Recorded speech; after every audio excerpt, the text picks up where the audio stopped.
having those smart notes disappearing. So you should be able to walk out of here feeling comfortable multiplying and dividing a rational expression. Tomorrow we're going to have an activity / game with multiplying and dividing rational expressions. So it will not be a taping day tomorrow. Because I hand wrote these slides, they won't be as nice. I'm sorry, or they won't be as clear as my normal slides. But we will deal and we'll move on.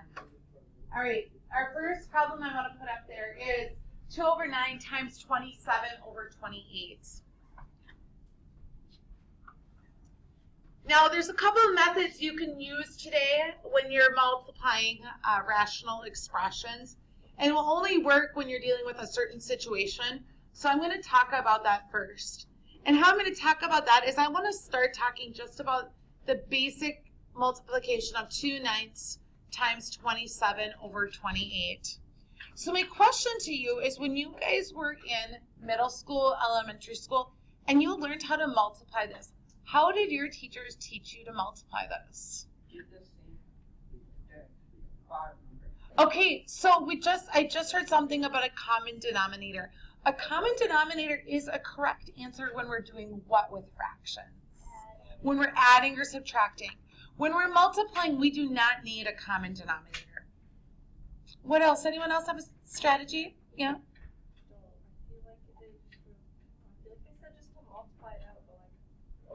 Okay, multiply it out. Keep based off that. Isn't it numerator times numerator and denominator times denominator? That is one method. You can multiply across. Now, some people, was anyone in their head saying you can cross multiply? Because I get a lot of that from people coming from the middle school as 9th graders. It is not cross multiplying. That's if you have a fraction equal another fraction where you're trying to solve for something. Okay? Yes. What is what? I do not know what key change flip is. Oh, keep, change, and wait, it's change. I thought it was change, save. All right. Well, one nice thing about me videotaping is it's a good way, as much as I like getting off topic and talking about things, it does keep us on track. So I'm going to keep us on track here. And I want to talk, who said it? Multiply across. Gunnar, was it you? Okay, so we're going to multiply across right now. So 2 times 27, what is 2 times 27? 54. Yeah, that's 54. Very good. Okay. And then I don't know that I'm so good at doing 9 times 28 in my head. Can anyone help me out with that? 252. Okay. So we multiply. Okay, again, remember, this stuff is not that difficult that we're going to end up doing today, but the small chatter will get me off topic here. So let's stay focused. 54 over 252. Although in calculus this would be an acceptable answer, the goal today and throughout this lesson is to simplify. Okay, so this would not be acceptable. I need to simplify. So what would you do? I know the answer to it, but I think you can divide both of them by 14, maybe. Divide both of them by 14? Maybe. What if we didn't know? What could we start with? Yeah, let's just start by 2. So let's do 54 divided by 2, and what do you get? 27. Okay. And then 252 divided by 2, what do you get? 126. Okay, 27 and 126, what do you think they have in common? 3. A 3, okay. So we'll go good. Divide by 3. 9. And then 126 divided by 3 is what? 42. Okay, and then 9 and 42? 3. 3 again. Okay. And that's going to give you 3 over what? 14, and now I'm done. But I don't know, I'm not certain a lot of you saw this in middle school or before this class. I did show my class first semester. Does anyone remember what I think is a little bit quicker way to simplify this? You know that I could add all the numbers add up to 9, and you can divide it divisible by 9. Sure. So one way is working with this method over here. And you could say, oh, wait, I know that like 9 goes into it, so that would be quicker. How about not even talking about this method? Creativity?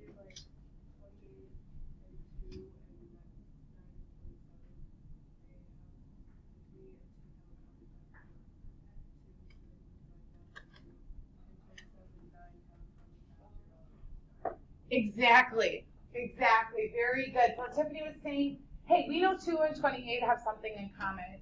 I can divide by 2, divide by 2. Okay? And now I have 1 times, and then in the bottom here I have 14.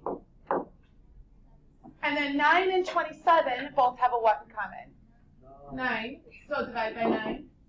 Divide by 9. So now I have a 1 here, right? And then I have a 3 here. And now I can multiply across, and I have 3 over 14. I prefer this method. Okay, I prefer this method. Now, I want to look at the next fraction, but before I do, take a second. Do you have any questions about what I just put up there? Now, this is important to think about for our next problem. Oh, back here. Oh, for our next problem, which I'm going to write up there. And that problem is going to be, I'll write this down with me, 8x cubed times y over 2x y squared times 7x to the 4th y cubed over 4y. And I'm going to duplicate this page because I want to talk about both methods. So I'm going to clone the page. Okay. And one thing I want you to notice about these rational expressions is what kind of polynomials do I have in my numerator and denominators. They're a special type of polynomial. Let me remind you some of our polynomials. We have a trinomial. We have a binomial. These are not a trinomial because there's not 3 terms that are being added or subtracted. It's not a binomial because a binomial will have 2 terms that are being added or subtracted. This is a monomial. Okay? A trinomial will have 3 terms that are being added or subtracted. A binomial, 2. And then a monomial is our 1 term here. Okay, so with a monomial, we can use what we learned in middle school to simplify this. The first method we could do is we can multiply straight across. And when we multiply straight across, we can say 8 times 7 is 56. X to the 3rd times x to the 4th. X to the 7th, very good. Y times y to the 3rd. Y to the 4th. Over 2 times 4 is 8. X y squared. Sorry, y cubed. Okay, now you'll notice I color coded it because now we can simplify just like we did in middle school. Okay? 56 and 8, do they have anything in common? 8 in common. So divide by 8, and I'm going to have what? 7 over 1. X to the 7th over x. X to the 6th. Where is it going to go, in the numerator or the denominator? In the numerator. If it was negative, we'd go to the denominator and make it positive. Make it positive.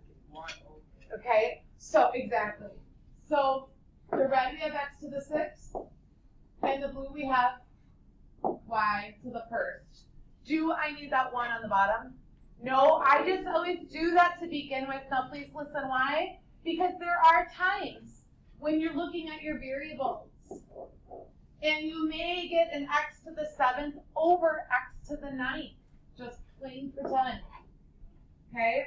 And then 7 minus 9 is a negative 2. And then that's a reminder, oh, x to the negative 2, I can't have that in the denominator, so I need to move it down. I can't have a negative in the numerator, I need to move it to the denominator. So if we play pretend, x to the negative 2, right? I can't have that in the numerator, I would have to bring it to the denominator. Questions there? All right. The other way though, method 2. You ready? You can just watch, and if you want to do this, you can do that as well. Here's method 2. I can go and say, hey, I know 2 goes into 8. How many times? 4. Oh, look, what do I notice? 4 and a 4.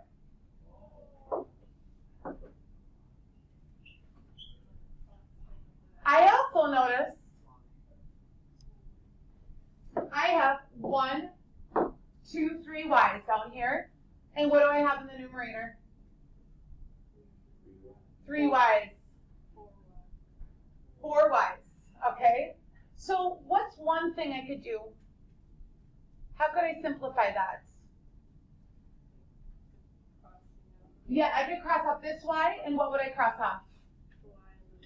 The y in the numerator. Now, the big thing is you can never, if you cross off something in the denominator, I can't cross another thing off in the denominator. It's always got to be if it's on the top and bottom. That's the way you cross off. What do I mean by that? Sometimes I get people that are left with this, and they say, oh, I have an x, and I have an x, and I'm going to cross it off. Okay, just a forewarning there. It's got to be in the numerator and the denominator to cross it off. Okay, next. We just crossed off y's. We can cross off more y's. There's 2 y's here. There's 3 y's here, so how many are left over? 1, so I'm going to change this to a 1. There's 1 x in the bottom. So what can I do? Take it away. And then what do I need to do with this 3? Change it to a 2. Right? Doesn't matter. If it's on the top, look at here what we did, this 8 and this 2. So that's okay. It doesn't have to be opposite. And now what am I left over with? I have 7x to the 6th, y to the 1st, and everything's crossed off in the bottom. Now there is a reason I don't always really like this method. What would be a reason I wouldn't like this method? Yeah, I think it's a little bit more prone to mistakes, and it's a little messy. Would you agree compared to right here? Yeah. Oh, compared to right here? I think it's a little bit better to multiply across, but one of my jobs as your teacher is to give you a couple tools, and you get to decide which one works for you. All right, let's move on to the more difficult stuff. Write this one down, please.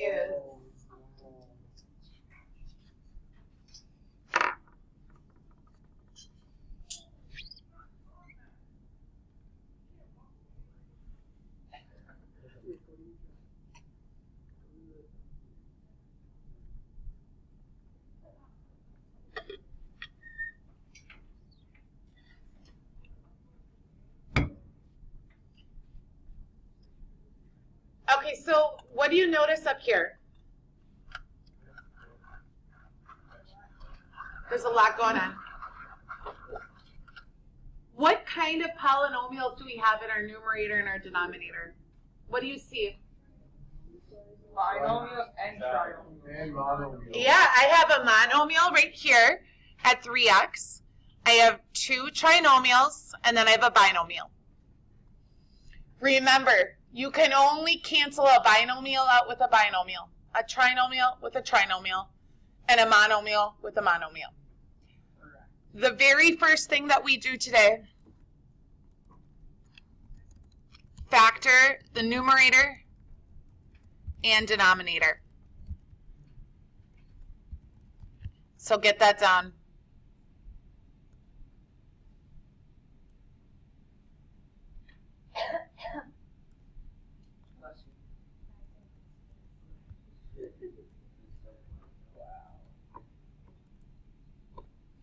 Very first thing we do, we factor the numerator and the denominator.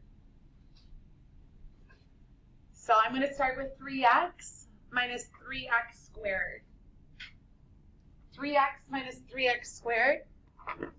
What do you notice about 3x and 3x squared? What do they have in common? 3 and an x. And I'm going to go a little slower now. So I have a GCF. And what's left? Okay, now here's where people make mistakes. This is a really common mistake. They want to just go like this and be done. Because they say, hey, yeah, exactly.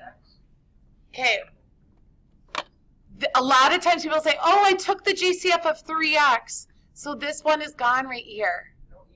You need a 1 there. Very good. So I'm just trying to like prepare you. Just don't make that mistake.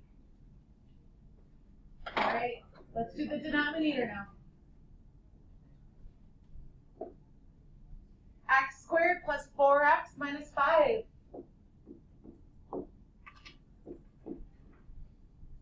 What times what gives us -5? That the product of the outside and the product of the inside will give us 4x. X. 5 and -1. Yeah, 5 and -1. So x plus 5, right? X what? Minus 1. Okay, let's do the numerator over on the right-hand side. X squared plus x minus 20.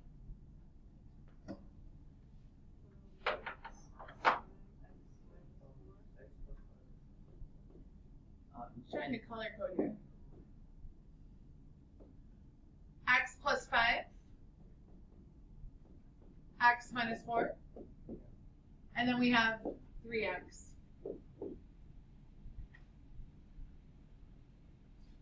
Yeah.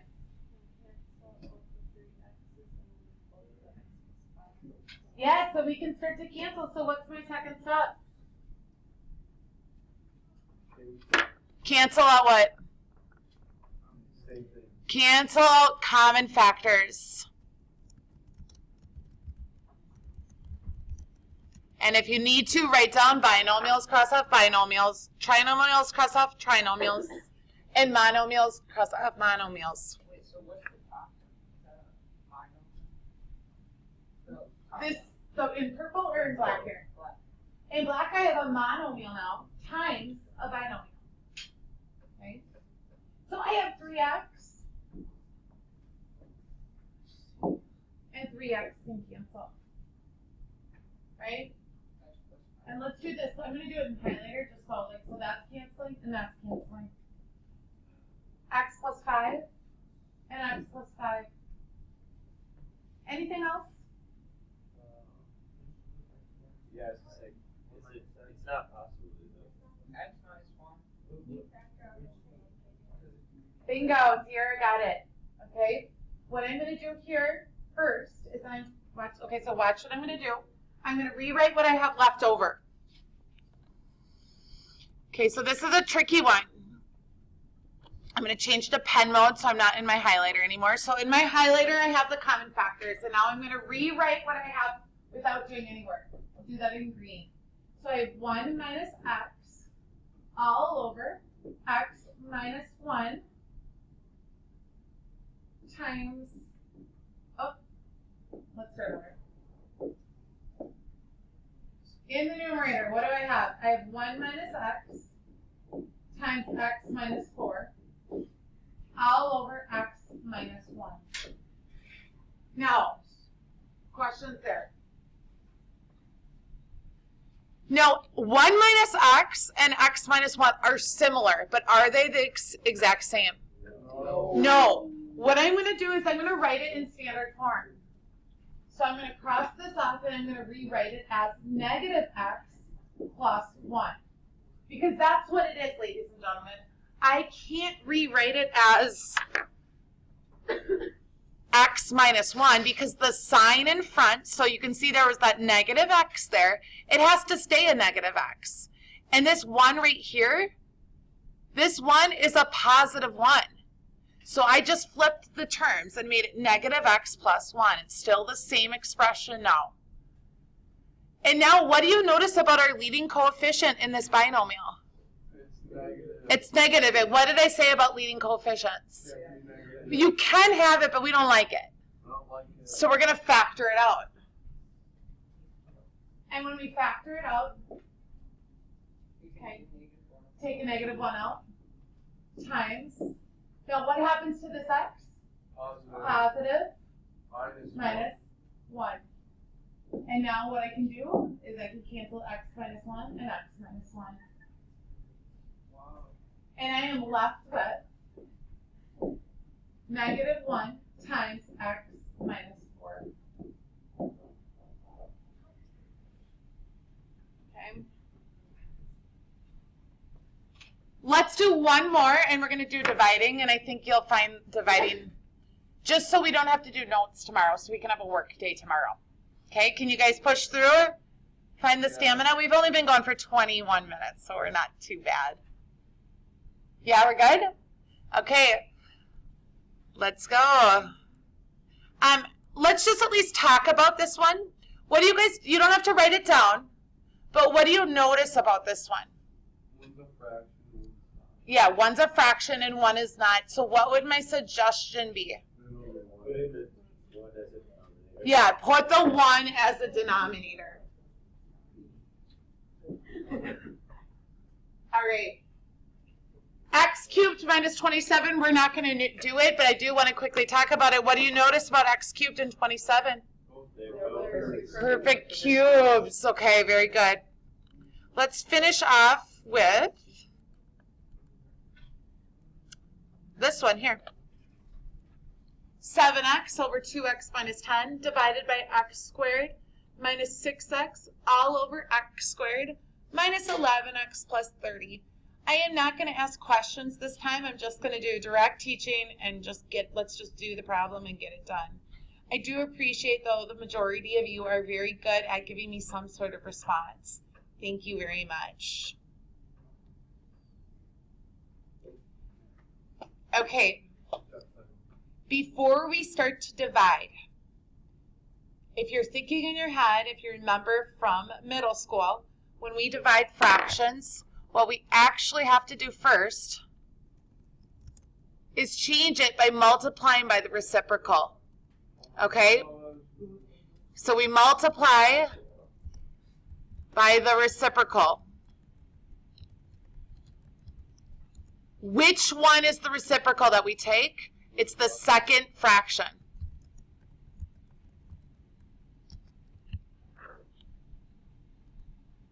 So right away, that's what I'm going to immediately do. I'm going to rewrite this as 7x over 2x minus 10 times x squared minus 11x plus 30 all over x squared minus 6x.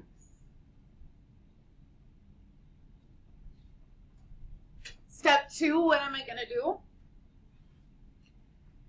I'll give you a second to catch up writing.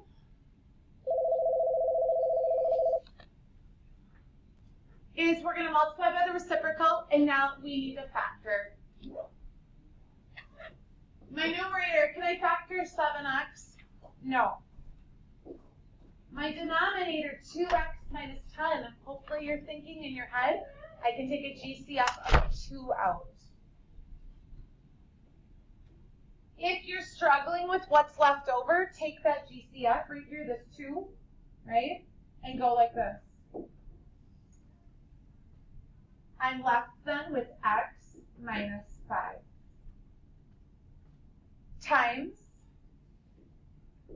the numerator on the right fraction, on the right side, I have x squared minus 11x plus 30. Hopefully you're thinking that's x minus 6 times x minus 5. And then I have x squared minus 6x, and what's my GCF? X, and what's left over is x minus 6. Step 1, multiply by the reciprocal, that's in red. Step 2, factor everything, that's in blue. Step 3, in my highlighter, x minus 6 and x minus 6, binomial and binomial. X minus 5 and x minus 5, binomial and binomial. X and x, monomial, monomial. And monomials can be split up. Okay? So what's left over? What's my final answer? 7/2. 7/2. Very good.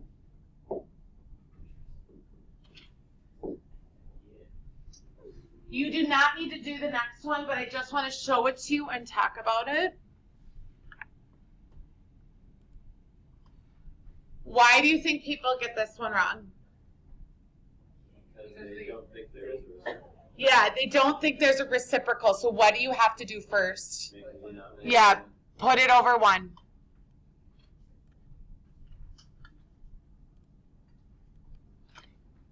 So again, I'm just going to sum up the couple things we talked about today. We already summed up the division. The multiplication, we factored the numerator and denominator. That was in all of our colors. We crossed off the common factors in the highlighting.